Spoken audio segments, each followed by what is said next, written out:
Nailinya dati sa pasiksihan at nawala man ang kinang ng kanyang bituin, naging masaya naman siya sa tahimik na buhay kapiling ang kanyang mga anak. Ngunit hindi inaakalang susubukan siya uli ng kapalaran at bilang isang ina, nangangamba siya sa idudulot nito sa kanyang pamilya. Sa pribadong silid ng ospital na ito, magpapagaling mula sa isang maselang operasyon si Geraldine. Sa kanyang mga mata, mababakas na isa raw ito sa pinakamabigat na pagsubok na iniatang sa kanyang mga balikat. Marami na raw siyang naranasang dagok sa buhay mula pagkabata, na ang tanging dasal niya'y huwag danasin ng kanyang mga anak.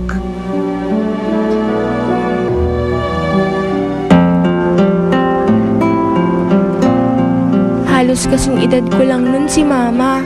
Maaga siya noong namulat sa katotohanan na ang antas nila sa buhay hindi kasing sagana ng ibang bata.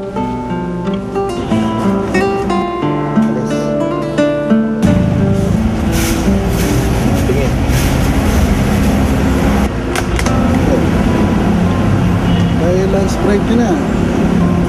Ando doon na sa cafeteria yung mga kaklase mo. Ba't nandito ka ba? Nahiya po kasi ako makasama sa kanila eh. Tiyak, pagtatawanan nila ako pag nakita nila yung ulam ko. Dito na lang po ako kakain. Presko pa.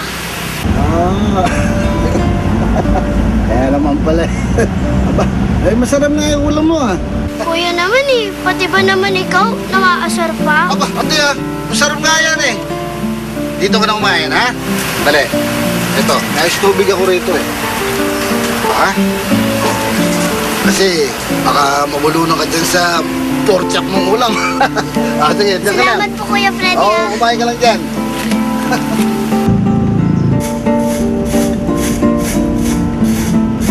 Okay class, grade 1 and pass. Nararanasan ko yung hindi ako nakakapag-exam. Nakatayo ako sa gitna ng klase, yung mga kaklase ko nag-exam. Tapos yung nainggit ako sa mga gamit nila, nainggit ako sa mga toys nila, naawa ako sa sarili ko. So, gusto kong kumita ng pera. Geraldine, halika muna na. Geraldine, iha? Baka pwede doon ka muna sa likod, magbasa-basa ka muna ng libro. Eh ma'am, nagsisimula na po yung test eh. Nagpalabas ng memorandum ang accounting department. Para sa lahat ng estudyanteng may balanse pa sa tuition, hindi raw muna pinapayagan na kumuha ng SAM. 10 years old pa lang nag-work na ako. Ako ng breadwinner sa amin. Tapos, sabay yung studies ko, tsaka yung pagtatrabaho ko. So, hindi ko na-experience yung childhood. Wala akong high school life, wala akong college life. Wala siyang utang na loob! Sumasakit na naman ang ulo ko. Wala na daw tayong artista. Tignan pa ba? Tignan mo siya. Mukhang may pes. Ano? Diba? Maganda siya. Hanggang sa isang araw, nasilaw si Mama sa kinang ng bituin ng pag-aartista. Nag-audition siya para sa isang papel sa pelikula na kahit sa hinagap, hindi inakala ni Numang papasukin niya. Saktong nag-walkout si Mirna sa Quezon, dinala ako ng couturier ko dun sa manager ko. So right that minute, pinapirma ako ng 5 years contract, dinala ako sa Quezon, nag-shooting ako, artista na agad ako. Susubukan ko po. Titignan ko po kung kaya. Perfect! From now on, hindi ka na si Geraldine. Ikaw na si Myra Manibog! What a perfect name! Ang ganda-ganda. Thank you po. Mabilis nakilala ang bagong tuklas noon na artistang si Myra Manibog. Gumanap si Myra sa mga pelikulang may sexing tema, kaya't naging pantasya siya ng maraming kalalakihan. Nung sa experience na yun, naging frigid ako for ilang years. Hindi ko ma-appreciate yung relationship. Ang tingin ko sa sex, trabaho. Trabaho, parang kailangan mo lang siyang gawin. Ang tagal bago na-heal yun, bago na-cure yun. Ang tagal-tagal. Pero sabi nga nila, may dalawang mukha ang pag-aartista. Ang isa, masaya. Habang nakakubli ang kahati nitong malungkot na mukha, Dahil sa bagong mundo ni Myra, may mga gumanap din na kontrabida. 3 beses ako na-rape. 12 ako noon. Kinulong ako sa room for 1 week. Tapos, after a week, tsaka lang ako pinakawalan. Now, na matanda na ako, doon ko nakikita kasi yung mga bagahe ko. Diba? Mga bagahe ko pala na kung bakit nagkawasak-wasak yung relationships ko. Hanggang sa maglamlam ang karera ni Myra sa paggawa ng mga pelikula. Masyado akong napagod nung nasa showbiz ako. Hindi ko ako nabigyan ng chance to enjoy yung show business. Every day, ganun ang buhay mo. Paano mo mai-enjoy yun? Diba? Hindi ko na-appreciate yung ginagawa ko kasi I'm so tired. Kahit pagod ka na, kahit dumudugo yung pa ako, kahit nahulog ako sa stage, puro pasa ako, kahit na nag-break kami ng boyfriend ko, nakangiti ka pa rin, diba? Nakikipagkamay ka, kinukurot ka, tinutusan ka ng karayom, pero nakangiti ka pa rin. Kaya't nilisan niya ang Pilipinas para hanapin ang bagong kapalaran sa ibang bansa. Pero yung worst na na-experience ko sa life ko, yung nasa abroad ako. Kasi yun yung nakikita ko na yung sarili ko na para na ako nag-astral travel na nakalutang ako tapos nakikita ko yung nangyayari sa buhay ko na sinasabi kong nananaginip lang ako, gumising ka, hindi totoo to, yung gano'n na eh. Pero ang inakala niyang happy ending, mauuwi pala sa panibagong papel bilang isang kaawa-awang biktima. Doon ko na-meet yung naging asawa ko. Doon din nasira yung marriage ko. Tingin niya yata sa akin, punching bag. Hinihila yung ako sa buhok. Inuuntog ako sa kama. Yung bakal na kama.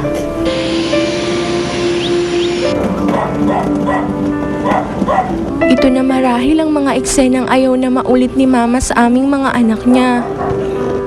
Sobrang bilib sa akin ni Lord na alam niya kaya ko lahat. Kuminsan nga sabi ko, Lord, sobrang nang bilib mo sa akin, buwas-buwasan mo naman kasi nakakapagod na rin. Dami-dami.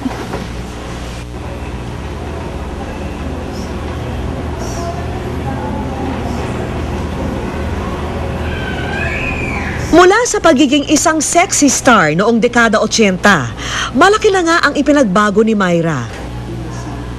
Pero sa tulong daw ng kanyang pananampalataya, nakabangon siya mula sa pagkakadapa.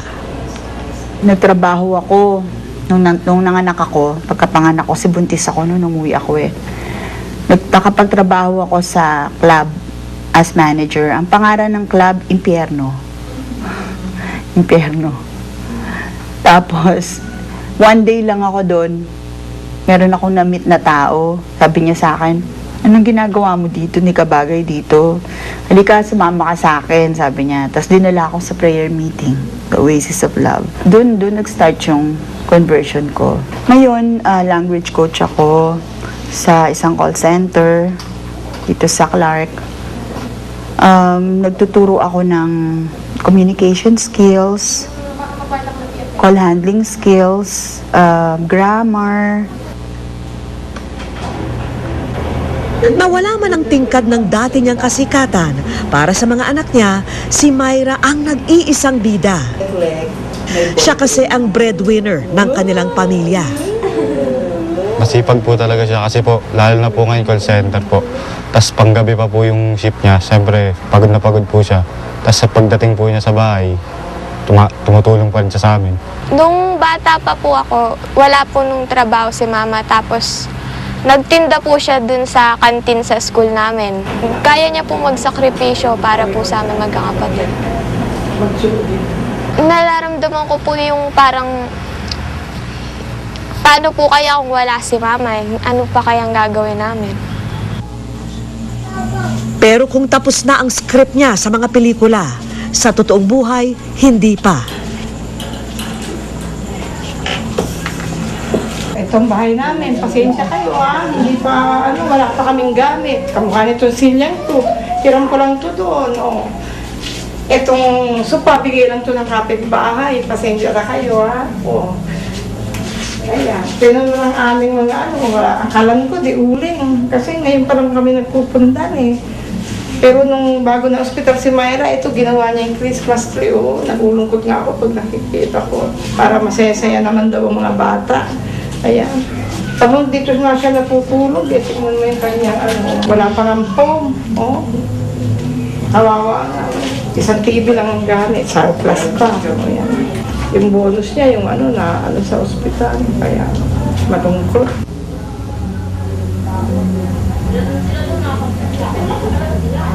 Hirap sa buhay ang kanyang pamilya.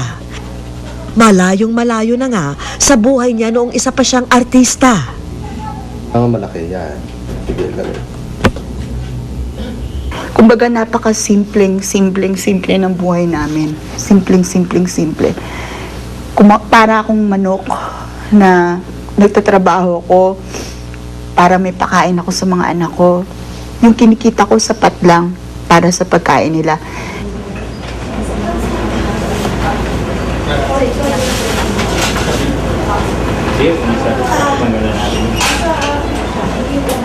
At ang bagay na tila lalong nagpapahirap sa papel na ginagampanan niya sa tunay na buhay, ang karamdamang kanya ngayong iniinda.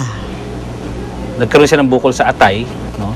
At namaga yung kanyang abdo. At the same time, nagkaroon siya ng bukol sa kanyang kaliwang ovaryo, no? Kaya lang, siyempre, ang final say niyan is yung biopsy result, no? Kung magsasabi sa atin na cancerous ba siya o hindi, no? Sinabihan ko siya na may potential na baka cancerous yun, lalo na yung bukol niya sa atay.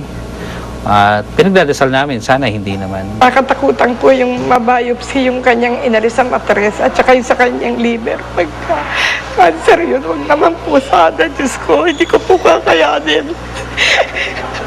Ewan ko po kung paano ko matatanggap. Kawawa naman po yung mga anak niya. Kakawawa naman po yung anak ko sa pinagdaanan. Huwag naman po sana. Ako lang, ang wish ko lang talaga sa buhay ko, yung sana bago ako mawala. Kasi ngayon, nagkakasakit-sakit na ako, syempre nakakatakot, di mo masabi kung anong mangyayari. Pero lumalaban ako. Pero gusto ko, bago ko mawala, yung makita ko na alam ko, payapa yung kalooban ko na yung mga anak ko, magiging maayos ang buhay. Kasi ako, kahit na nag-bolster ako, kahit na sa dami ng dinaanan ko, kung hindi ako nag-aral, wala akong patutunguan, di ba? Wala akong trabaho ngayon. Totoo lang. Pero sila, yun yung gusto ko lang eh. Yun lang mapapamana ko sa kanila, yung mapagtapos ko sila. Kaso, hirap. Ngayong Pasko, muli kayang magbukas ang telon para sa mga hiling ni Myra? God is in control, di ba? Sabi nga, God is good and God will provide. Wish ko